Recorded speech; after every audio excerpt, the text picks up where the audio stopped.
Ce n'est pas ce qui vous arrive qui compte, mais la manière dont vous y réagissez.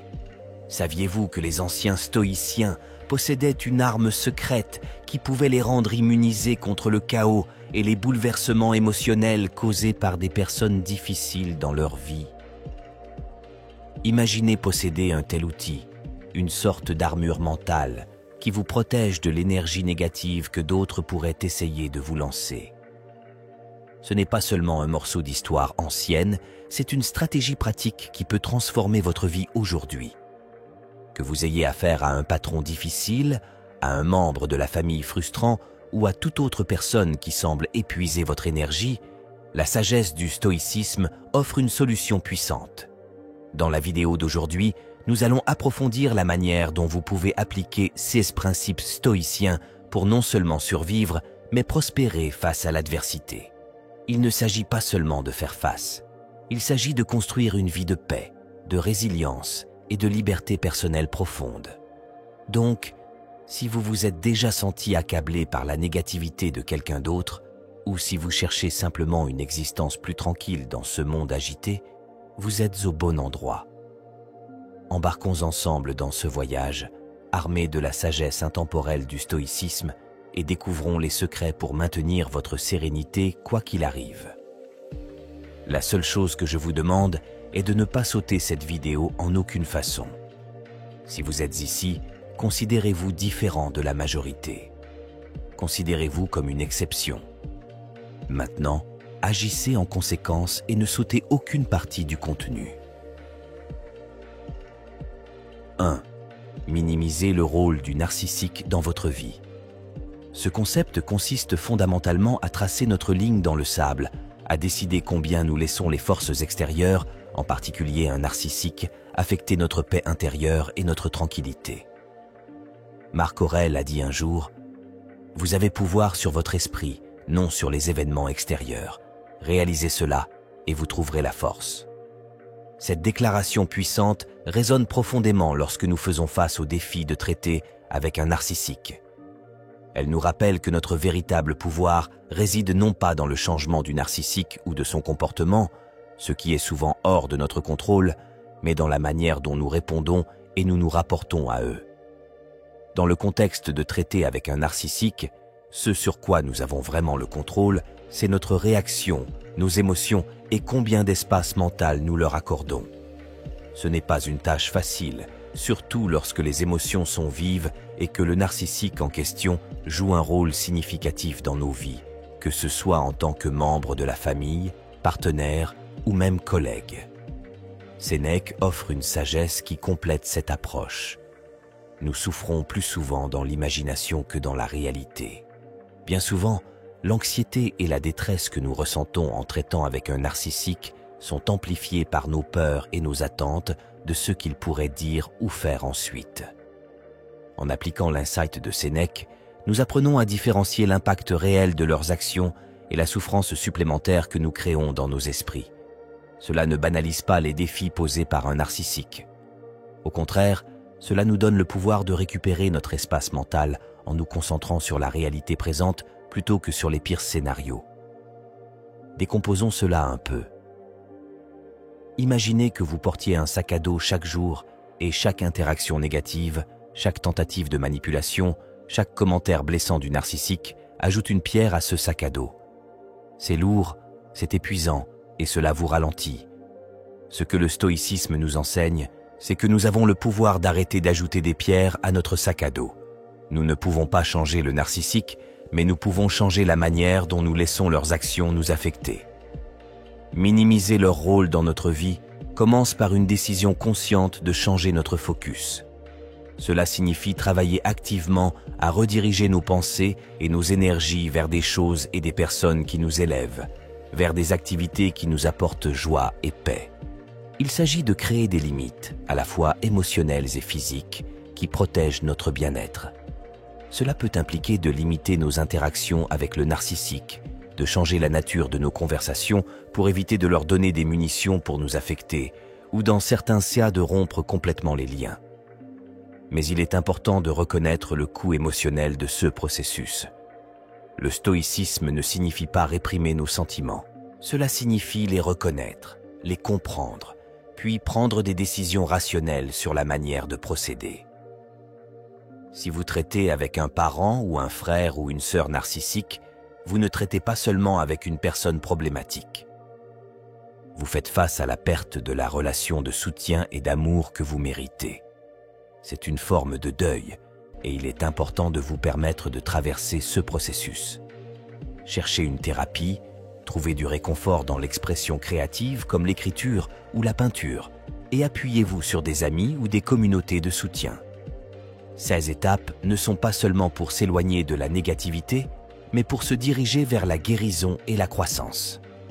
En embrassant le stoïcisme, nous apprenons à nous concentrer sur notre citadelle intérieure, un concept qui se réfère à notre sanctuaire intérieur de paix et de résilience.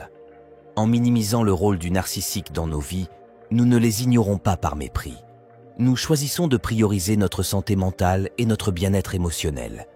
Nous décidons que notre tranquillité d'esprit est primordiale et que nous ne permettrons à personne de la troubler. Rappelez-vous qu'il est normal de se sentir blessé. Il est normal de faire son deuil et il est normal de chercher de l'aide. Ce qui est important, c'est que vous preniez des mesures vers un vous plus sain, plus heureux, avec une citadelle intérieure fortifiée qu'aucun chaos extérieur ne peut pénétrer. Voici ce que cela signifie d'appliquer le stoïcisme dans la gestion des narcissiques. Trouver la force dans la sérénité et faire le choix conscient de se concentrer sur ce qui importe vraiment, votre paix, votre bonheur et votre croissance. 2. Remettre en question leur image idéalisée. Les narcissiques construisent souvent une façade de supériorité, que ce soit par le charme, l'intelligence, le succès ou une combinaison de ces éléments. Cette façade n'est pas seulement une apparence, c'est une partie profondément ancrée de leur identité, les protégeant de leur vulnérabilité et insécurité. Cependant, lorsque nous commençons à voir à travers cette façade et à en questionner la validité, nous ne le faisons pas par malice. Au lieu de cela, nous engageons une pratique stoïcienne de recherche de la vérité en épluchant les couches d'illusions pour révéler la réalité sous-jacente. Mais comment procéder? Tout d'abord, il est important de s'ancrer dans le principe de l'indifférence stoïcienne, en différenciant ce qui est sous notre contrôle de ce qui ne l'est pas. Notre objectif n'est pas de changer le narcissique, un résultat hors de notre contrôle, mais de changer notre perception de lui, réduisant ainsi son pouvoir sur nos émotions et nos réactions. Lorsque vous remarquez que le narcissique affiche son image exagérée, au lieu de le confronter directement ou d'essayer de le démolir, vous pouvez choisir de questionner subtilement ses récits. Cela pourrait être aussi simple que de demander « Comment êtes-vous arrivé à cette conclusion ?» ou « Pouvez-vous m'en dire plus à ce sujet ?» Ces questions, posées avec une curiosité sincère et sans jugement, peuvent inciter le narcissique et ceux qui l'entourent à réfléchir sur l'authenticité de leurs affirmations. Cependant, il est crucial d'aborder cela avec précaution et attention, en veillant avant tout à votre propre sécurité et bien-être. La philosophie stoïcienne nous enseigne à ne pas nous engager dans des confrontations qui perturbent notre paix intérieure. Nous devons plutôt nous efforcer de maintenir notre tranquillité et notre équilibre émotionnel, quelles que soient les provocations externes. Cela signifie savoir quand s'engager et quand se retirer, en priorisant toujours notre propre sérénité. En adoptant une posture de curiosité détachée, vous n'êtes pas en train de défier directement l'image que le narcissique a de lui-même, mais vous l'invitez, lui et vous-même, à explorer la vérité. Cette remise en question subtile peut progressivement dégonfler leur perception grandiose, non par la confrontation directe, mais par une enquête douce et réfléchie. En agissant ainsi, vous pouvez constater que leur influence sur vous diminue, vous permettant de voir la situation et l'individu de manière plus objective. Cette stratégie s'aligne avec la pratique stoïcienne de la prosoque, ou conscience attentive, où nous restons pleinement présents et conscients de nos pensées, paroles et actions. En maintenant cette conscience attentive, nous pouvons naviguer dans nos interactions avec le narcissique avec grâce et sagesse, veillant à rester fidèles à nos valeurs et engagés dans notre quête de tranquillité. Remettre en question l'image idéalisée du narcissique à partir d'une place de moindre importance dans votre vie consiste à chercher la vérité de manière compatissante et non conflictuelle. Il s'agit de découvrir doucement la réalité derrière la façade, guidé par les vertus stoïciennes de sagesse, de courage, de justice et de tempérance. Ce faisant, nous protégeons non seulement notre propre paix d'esprit, mais nous offrons également, indirectement, au narcissique une opportunité de réflexion et de croissance personnelle. 3. Poursuivre la croissance personnelle par la thérapie. Ce parcours de conscience de soi et de guérison n'est pas un processus passif. Il nécessite une participation active, du courage et la volonté de confronter des vérités parfois inconfortables sur nous-mêmes. Ce chemin ne consiste pas à confronter le narcissique ou à changer son comportement. Il s'agit de se concentrer sur nous-mêmes, notre croissance et notre bien-être. Le stoïcisme, avec ses racines profondes dans la culture de la conscience de soi et de la vertu personnelle, s'aligne parfaitement avec le parcours thérapeutique. Il nous encourage à regarder en nous, à comprendre nos réactions, nos émotions et les valeurs qui nous guident. La sagesse de Sénèque résonne profondément ici. Personne n'a le pouvoir d'obtenir tout ce qu'il veut, mais il est en son pouvoir de ne pas vouloir ce qu'il n'a pas et d'utiliser joyeusement ce qu'il possède. Dans le contexte de la thérapie, cela signifie reconnaître nos limitations actuelles ou nos points de douleur, non pas comme des éléments permanents de notre vie, mais comme des défis à partir desquels nous pouvons grandir et apprendre. Il s'agit de déplacer notre attention de la validation externe, particulièrement de ceux qui ne peuvent pas la fournir de manière saine, vers la validation interne et l'autocompassion. La thérapie offre un sanctuaire pour cette introspection et cette croissance. C'est un espace où nous pouvons explorer ouvertement nos sentiments, nos expériences et l'impact de nos relations sans jugement. L'objectif ici est de guérir des blessures infligées par des relations toxiques, de reconnaître notre valeur intrinsèque et d'apprendre que notre valeur ne dépend pas de l'approbation ou de la reconnaissance d'un narcissique ou de quiconque d'ailleurs. Dans le processus de thérapie, nous engageons un acte de réflexion stoïcienne, examinant nos vies et nos choix à travers un prisme de sagesse et de courage. Nous remettons en question les croyances qui nous ont attachés à des relations toxiques, des croyances qui ont pu nous amener à chercher la validation de personnes incapables de la donner de manière saine. Cet examen de soi est crucial pour se détacher du besoin d'approbation externe, une étape qui nous permet de récupérer notre indépendance et notre autonomie. Mais la thérapie ne consiste pas seulement à se détacher. Il s'agit aussi de construire quelque chose de nouveau en nous-mêmes.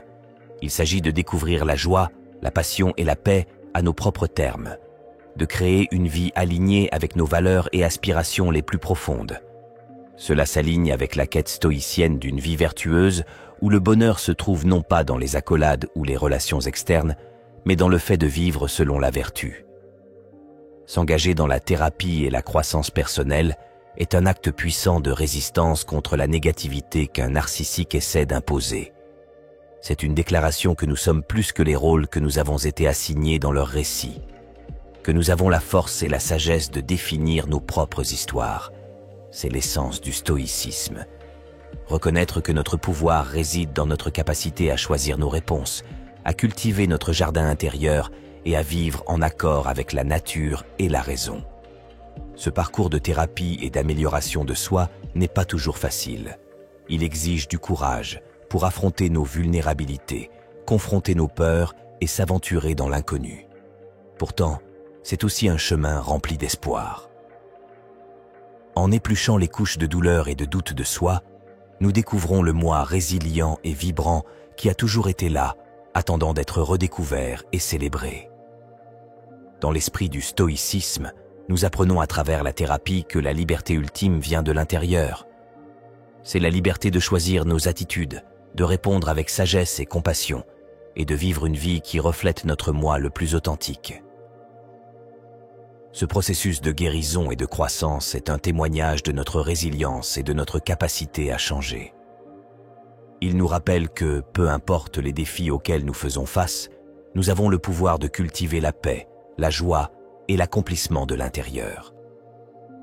Alors, en naviguant sur ce chemin, faisons-le avec le courage d'un stoïcien, embrassant la thérapie et la croissance personnelle comme des opportunités de devenir les architectes de notre propre destin.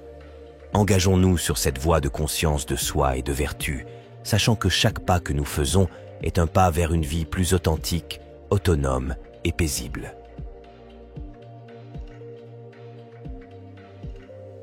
4.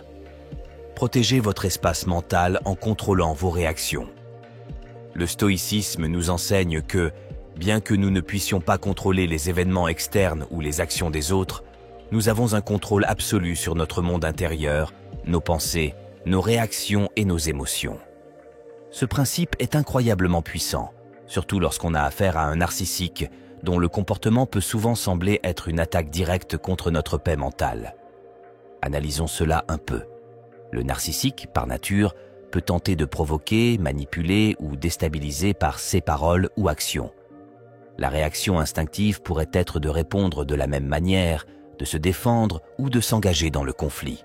Cependant, c'est précisément là que le stoïcisme offre une voie alternative, celle de la calme, du détachement et de la tranquillité intérieure. Choisir de contrôler ses réactions ne signifie pas réprimer ou nier ses sentiments. Il s'agit de reconnaître ses émotions et ensuite de prendre une décision consciente sur la manière de répondre. Cela pourrait signifier prendre un moment pour faire une pause, respirer et réfléchir avant de répondre. Cela pourrait signifier choisir de ne pas répondre du tout. La clé ici est de réaliser que votre pouvoir réside dans votre réponse. Vous n'êtes pas à la merci des caprices du narcissique. Vous êtes le gardien de votre espace mental. Cette stratégie demande de la pratique et de la vigilance. Il s'agit de développer une conscience aiguë de vos déclencheurs émotionnels et des schémas habituels qui dictent vos réactions. Cela implique un engagement à observer vos pensées et vos sentiments sans y réagir immédiatement. C'est là que des exercices stoïciens, tels que le journal intime ou la réflexion méditative, peuvent être extrêmement précieux. Ils vous permettent de prendre du recul, de voir la situation avec rationalité plutôt qu'avec émotion et de choisir une réponse qui s'aligne avec vos valeurs et votre désir de paix. En refusant de jouer le jeu du narcissique, en choisissant le calme et le détachement plutôt que l'engagement et le conflit, vous faites quelque chose de profondément stoïcien. Vous pratiquez la vertu de l'apathie ou la liberté par rapport aux passions, ce qui ne signifie pas l'absence de sentiments, mais l'absence de perturbation. Vous incarnez l'idéal stoïcien de maintenir votre équanimité face à la provocation. Cette approche n'est pas de la passivité ou de l'évitement. C'est une posture active et délibérée qui dit « Je suis le maître de mon âme, le gardien de ma paix. Vos actions ne peuvent pénétrer la forteresse de mon esprit à moins que je ne le permette. » C'est une déclaration d'indépendance, une récupération de votre pouvoir et un engagement envers votre propre bien-être. En embrassant cette stratégie, nous nous protégeons non seulement de l'impact négatif du comportement du narcissique, mais nous cultivons également un sens plus profond de conscience de soi et de résilience. Nous apprenons à naviguer dans le monde avec un sens de calme et d'assurance, sachant que notre paix intérieure est inattaquable. C'est la liberté ultime, la liberté de choisir comment nous répondons au monde qui nous entoure, de vivre en accord avec nos principes et de maintenir notre tranquillité, quelles que soient les difficultés auxquelles nous sommes confrontés. Rappelons-nous que nous avons le pouvoir de protéger notre espace mental, de contrôler nos réactions et de vivre avec dignité, sérénité et force. Ce n'est pas seulement une stratégie pour gérer les narcissiques, c'est un plan pour une vie consciente et vertueuse. Alors que nous concluons notre voyage d'aujourd'hui à travers la sagesse du stoïcisme et son application dans la gestion des personnalités difficiles, souvenez-vous de ceci. Votre paix intérieure est votre sanctuaire, une forteresse qu'aucune force externe ne peut pénétrer sans votre consentement. Comme les stoïciens, nous avons le pouvoir de choisir nos réponses, de rester fermes face à l'adversité et de cultiver une vie de tranquillité et de résilience. La force que vous cherchez n'est pas au-delà de vous, elle est en vous, attendant d'être exploitée et nourrie. Maintenant, je vous invite à continuer à explorer ces concepts profonds en regardant l'une des playlists à l'écran. Plongez plus profondément dans la philosophie qui peut transformer votre vie en vous offrant les outils pour naviguer dans ces complexités avec grâce et sagesse. Et si vous avez trouvé de la valeur dans notre discussion aujourd'hui, merci de vous abonner à notre chaîne, de partager cette vidéo avec quelqu'un qui pourrait en avoir besoin et de lui donner un like. Votre soutien nous aide à diffuser ces leçons intemporelles à plus de personnes en quête de conseils et de force. Ensemble, embarquons sur ce chemin de croissance personnelle et d'autonomisation, ancré dans la sagesse intemporelle des stoïciens et des pionniers de la psychologie.